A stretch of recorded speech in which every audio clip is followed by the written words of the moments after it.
का मूल आधार है परिवर्तन, बदलाव। बदलाव हमारी सोच में, बदलाव हमारे समाज में और अंततः बदलाव हमारे राष्ट्र में। और यह सब संभव है तो केवल हमारी बदली सोच से, जिसे हम कार्यक्रम के शुरुआत से ही आपके समक्ष प्रस्तुत कर रहे हैं। और आज मैं इस चंदौल की पावन भूमि से उन सभी वीर बलिदानियों को श्रद्धांजलि देना चाहूंगा जिन्होंने अपने रक्त से इस भारत देश की सीमाओं को सींचा है।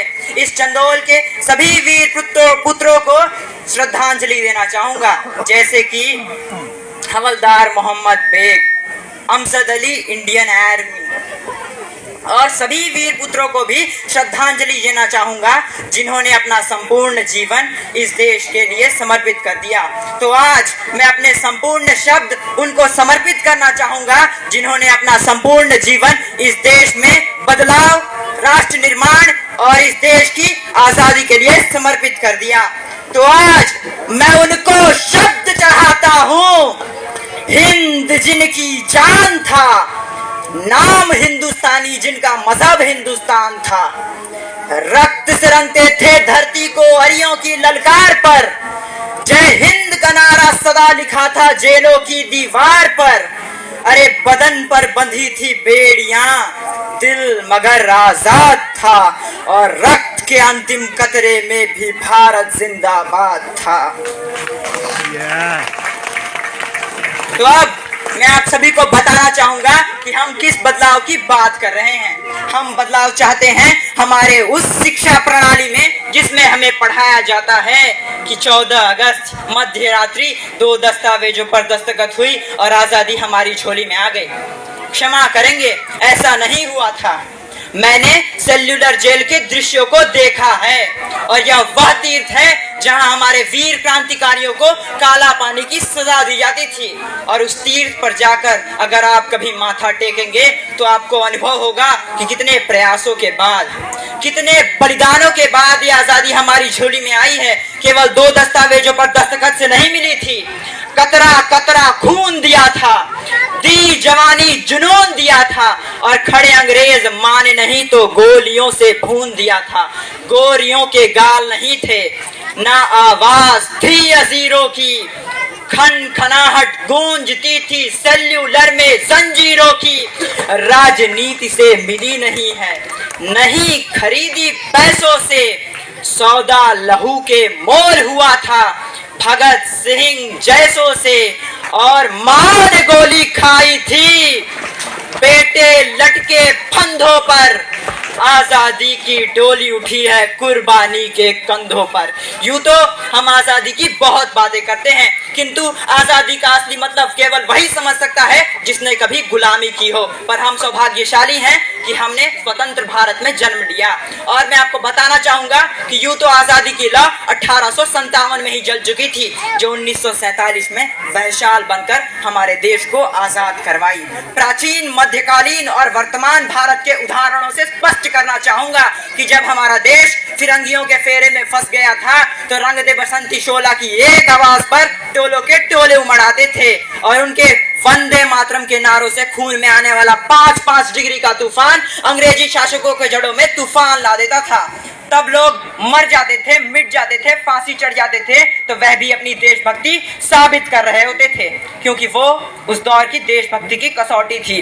उसके बाद 62, 65 और 71 के युद्धों में अपने बेटे को खो देने वाली माँ अपने दूसरे बेटे को सरहद पर दुश्मन की धज्जियां उड़ाने के लिए भेज दिया करती थी, और पत्र में लिखकर भेजा करती थी कि अम्मा ने खत लिखा है बड़े ही चाव से, अम्मा ने खत लिखा है बड़े ही चाव से, पुत्र मेरे ना घबराना, 1 इंच भी पीछे ना हटना, चाहे इंच इंच कट जाना, चाहे इंच इंच कट जाना।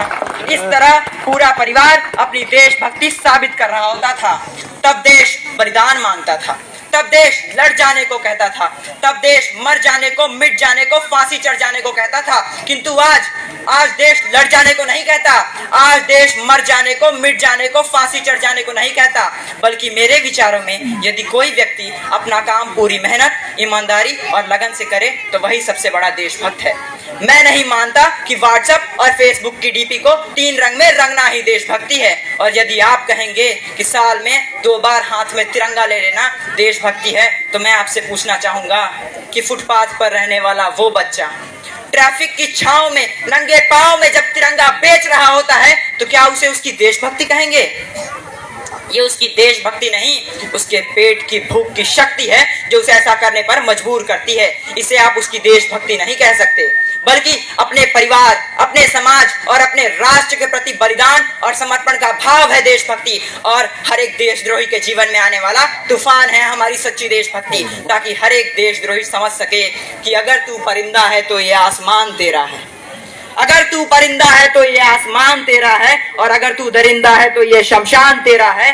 भाईचारे से रहना है तो रह इस जमीन पर, वरना ये कब्र भी तेरी है और यह कब्रिस्तान तेरा है, और यह कब्रिस्तान तेरा है। परंतु एक देशद्रोही से ज्यादा देशभक्ति तब आहत होती है जब एक बेटा अपने बूढ़े माँ बाप को वृद्धाश्रम की चौखट पर छोड़ाता है।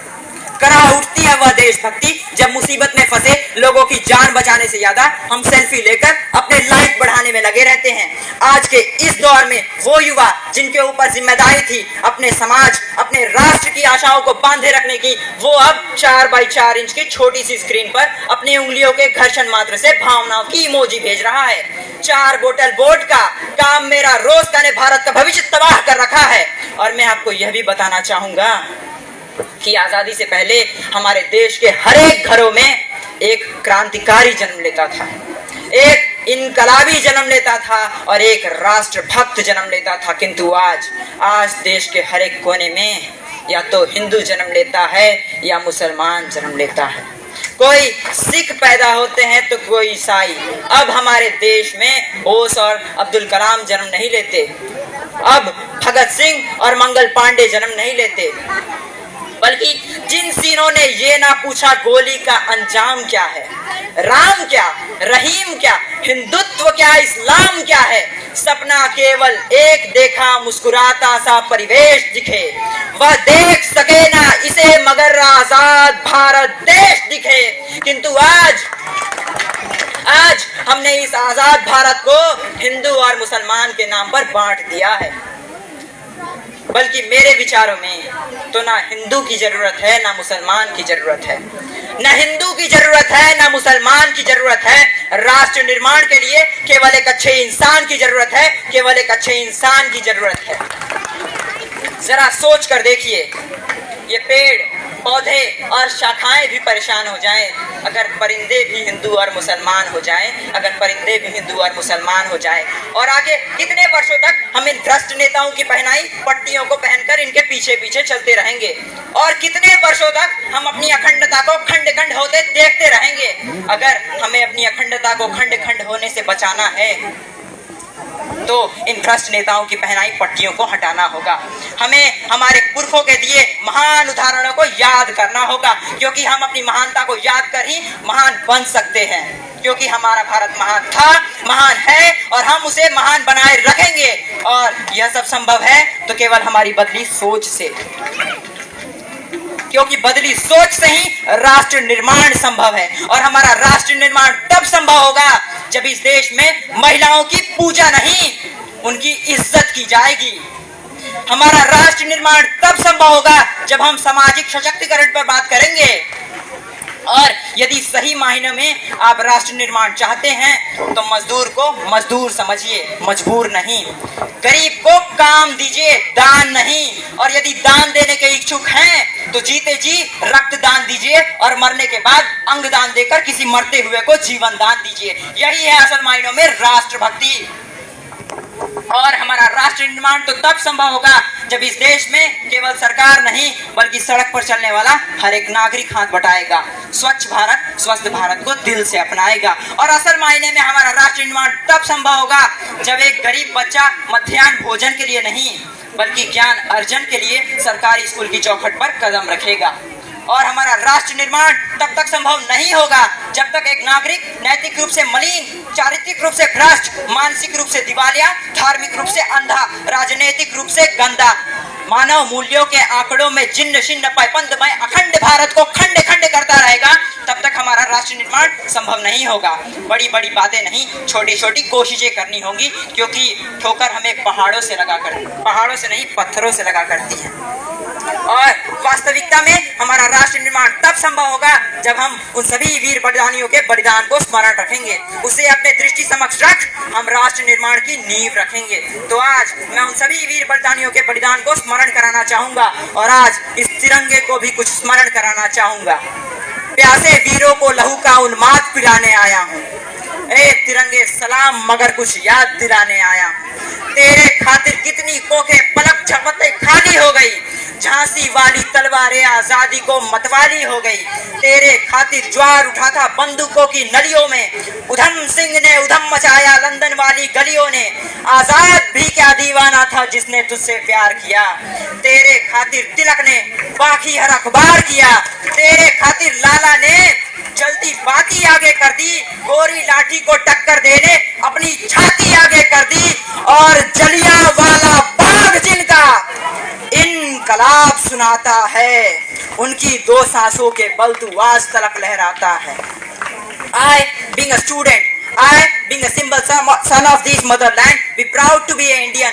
और मैं सैल्यूट करना चाहूंगा सरहद पर हमारी रक्षा के लिए खड़े हर एक जवान को, इस देश की पुलिस, प्रशासन और किसान को, और इस देश के हर एक नागरिक को जो अपना काम पूरी ईमानदारी, मेहनत और लगन से करता है। मैं आर्यन पुरी आज इस मंच पर पूरे जिम्मेदारी के साथ कहना चाहूंगा कि ये हमारी देश की जिम्मेदारी नहीं है हमें आगे ले जाने की, ये हमारी जिम्मेदारी है हमारे देश को आगे ले जाने की, हमारे राष्ट्र को आगे ले जाने की, हमारी वतन को आगे ले जाने की। और अंत में मैं बस यही कहना चाहूंगा कि मेरा हिंदुस्तान महान था, महान है और महान रहेगा।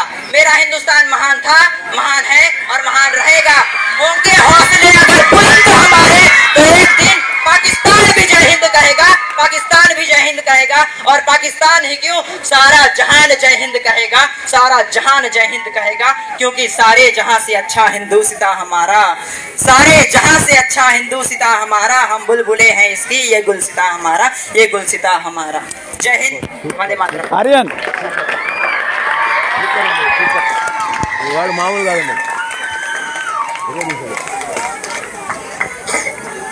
आर्यन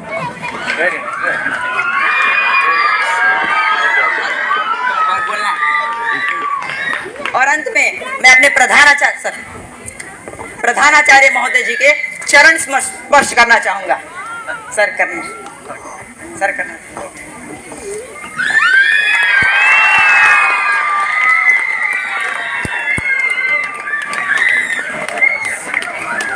और मैं आप सभी से यह भी कहना चाहूंगा कि असल मायने में हमारा राष्ट्र निर्माण तो तब संभव होगा जब इस देश का हर एक छात्र, इस देश के कोने में रहने वाला हर एक छात्र अपने शिक्षक का आदर और सम्मान करेगा। तभी ये देश सोने की चिड़िया और विश्व गुरु बन सकता है, धन्यवाद।